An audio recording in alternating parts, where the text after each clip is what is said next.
नमस्कार.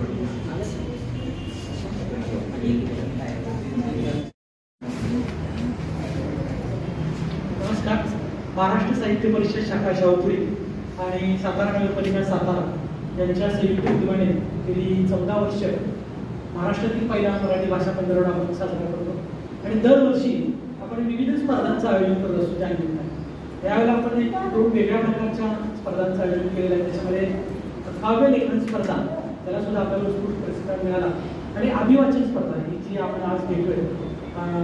हा स्पर्धा घेण्याचा उद्देश आहे की आता अलीकडं इथं अनेक ठिकाणी उपस्थित आहेत, काँग्रेस सर स्वतः आहेत, तर अभिवाचनाला खूप चांगला प्रतिसाद लोकांचा मिळत असतो आणि ह्या अभिवाचनाला लोकांनी जास्तीत जास्त शिकावं किंवा ज्यांच्याकडे शिकलेलं आहे ते गुण लोकांना कळावे, हा उद्देश आहे आणि त्यांना प्रोत्साहन देण्याच्या दृष्टीने आपण ही स्पर्धा आज आयोजित केलेली आहे. जवळपास 33 स्पर्धक याच्यामध्ये सहभागी झाले, म्हणजे विशेषतः आता येथील हळद आणि पुण्याची आणि सांगली अशी पण नावं आलेली आहेत. खूप याला किती आहेत. आपले जे परीक्षक आहेत चंद्रकांत तांबे आमचे मित्र आहेत, ते स्वतः साहित्यिक आहेत, नाट्य कलावंत आहेत आणि या क्षेत्रातले जाणकार आहेत. मी सुरुवातीला आमच्या या आपला जो स्पर्धा आहे त्याचा शुभारंभ दीप प्रज्वलनाने करावा असं मी त्यांना विनंती करतो. आमच्या शाखेचे कार्याध्यक्ष आहेत. सातारा नगर परिषदेच्या उपक्रमाअंतर्गत मराठी भाषा पंधरवडा आपण साजरा करतोय आणि त्या निमित्तानं ही एक स्पर्धा आपण अभिवाचनाची घेतलेली आहे. वाचनाचे अनेक प्रयोगाची एक मोठी परंपरा मराठी रंगभूमीला आणि मराठी साहित्याला आहे. अभिवाचनामध्ये अत्यंत दिग्गज माणसांनी यापूर्वीही खूप मोठं काम केलेलं आहे. काही प्रयोग आमच्या इथं आदिती काळमेघ मॅडम आहेत इथं, त्या आणि आम्ही मिळून काही वळणावरची माणसं हे डॉक्टर राजेंद्र माने यांचं जे पुस्तक आहे त्या पुस्तकातील काही कथा आणि काही व्यक्तिरेखा या आम्ही अभिवाचन करत असतो. पुन्हा नव्यानं आम्ही या सगळ्या गोष्टी करतोय. अभिवाचन करतोय म्हणजे फार काही नवी गोष्ट नव्हे, ती खूप मोठी परंपरा त्याच्या पाठीमागं आहे. एकूणच मराठी रंगभूमीला भाषिक आणि वाचिक अभिनयाची फार मोठी परंपरा आहे. आपली मराठी रंगभूमीच ही वाचिक अभिनय प्रधानता असलेली, भाषा प्रधानता असलेली आहे. आपण कायिक अभिनयापेक्षाही वाचिक अभिनयाचे पायी जास्त आहोत, कारण आपल्या परंपरेमध्ये एक मौखिक आणि ध्वनीच्या माध्यमातून अभिव्यक्तीची एक मोठी आपल्याला सवय म्हणा किंवा आपल्या भाषेमधूनच त्या सगळ्या गोष्टी आणि आपल्या दैनंदिनांमधनं आलेल्या आहेत. मी सगळ्या स्पर्धकांचं अभिनंदन एवढ्यासाठी करतो की भाषेच्या अंगानं आपण आपणाला विकसित करू इच्छित आहात आणि भाषेच्या अंगानं जो माणूस विकसित होतो त्याला सर्व क्षेत्र खुली होतात. कोणत्याही क्षेत्रात गेलं, तुम्ही डॉक्टर असा किंवा प्लंबर असा, तुम्हाला तुमच्या क्षेत्रामध्ये जाऊन मी अमुक आहे हे मोठ्या उच्चारावात सांगायचं असेल तर भाषेचं माध्यमच त्यासाठी उपयोगी पडतं. म्हणून अभिव्यक्तीचं सगळ्यात महत्त्वाचं माध्यम मुकाभिनयानंतर किंवा एखाद्या नीरव अशा शांततेची भाषा आपण ऐकतो त्यानंतर जर काही कोणतं अभिव्यक्तीचं साधन असेल तर सर्वात जवळचं माध्यम हे शब्द आहे. आणि शब्दांचे अर्थ, शब्दांची गरिमा आणि शब्दांचं उच्चार, प्रकटीकरण, त्यातला भाव हा आवाजाच्या माध्यमातून ध्वनित करणं, समोरच्या प्रेक्षकांना, रसिकांपर्यंत तो पोहोचवणं, ही महत्वाची अंग ही अभिवाचनाची आहे.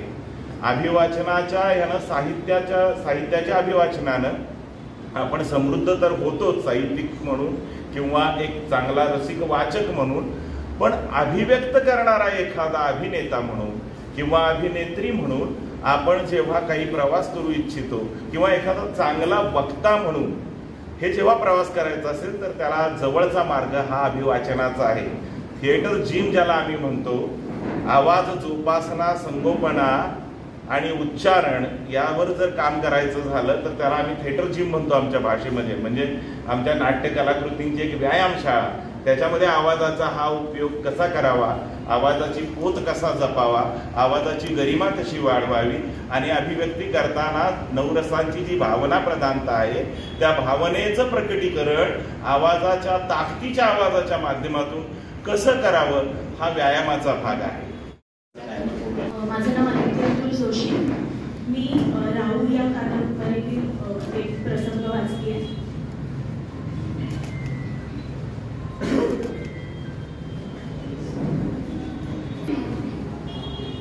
सुमारे 250 वर्षापूर्वी महाराष्ट्राच्या राबट रंगभूमीवर एक रम्य भीषण नाट्य घडत होतं. रंगमंच होता मराठ्यांची प्रत्यक्ष राजधानी पुणे आणि आसपासचा वेळ. प्रमुख पात्र होती पेशव्यांची मातोश्री राधाबाई, बंधू चिमाजी. रंगमंचावर शोकात्मक नायक म्हणून वावरत होता 30-35ला पेशवा बाजीराव आणि त्याची नायिका होती सौंदर्याची पुतळी, नृत्य गायन निपुण, हातात घेतली तलवार आणि बंदूक, डोक्यात वेळ घेतलं थोरल्या छत्रपतींचं अपूर्व राहिलं स्वबाहूत बळ होतं. जिकडे नजर फिरेल तिकडे मुजरे झडतील असा दरारा होता. अवघ्या 10 वर्षात त्यानं दुश्मनाच्या तोंडचं पाणी पळवलं. जाता जाता या नायकाची नजर स्वरूप सुंदर मस्तानीवर पडली. त्याच्या बळकट बाहूंनी तिला आश्रय दिला आणि एके दिवशी त्यानं सर्वांना बजावलं, मस्तानी माझा दुसरा प्राण आहे.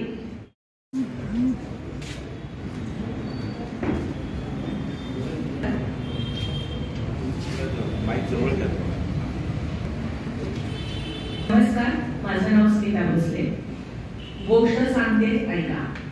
गिरिजा गीत यांच्या या कथा संग्रहातली ही कथा आहे.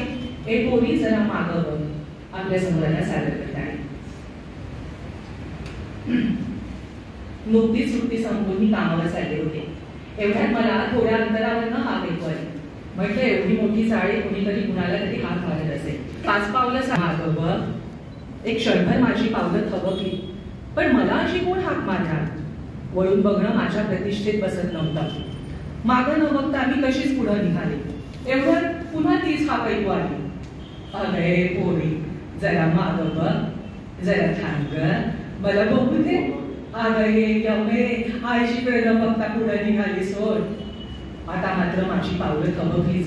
मी वळून मागं बघितलं. कुणीतरी एक म्हातारी वय असेल 70च्या पुढं. आपल्या कथेचं नाव आहे 10वी अ पूर्वतयारी. लेखन मुकुंद टाकसाळ. रव्या रानडेच्या घरचं बोलवणं असं अवेळी आलेलं पाहून मी आणि माझी सुविद्य पत्नी आश्चर्यचकित झालो. कमाल आहे, त्यांची मुलगी मानसी यंदा 10वीला आहे. ती 9वीला गेल्यापासून त्यांनी पाहुण्यांची दारं बंद केली आहेत आणि आता तिची परीक्षा जवळ आली असताना जवळ 11 मार्च पासून सुरू होते परीक्षा तिची. बायको म्हणाली. त्यांनी का बरं आपल्याला बोलवलं असेल मग? मी साशंक मनाने विचारलं. आता मला तरी काय ठाऊक, पण आपण नुसतं बोलच्याला शिवणी. तुम्ही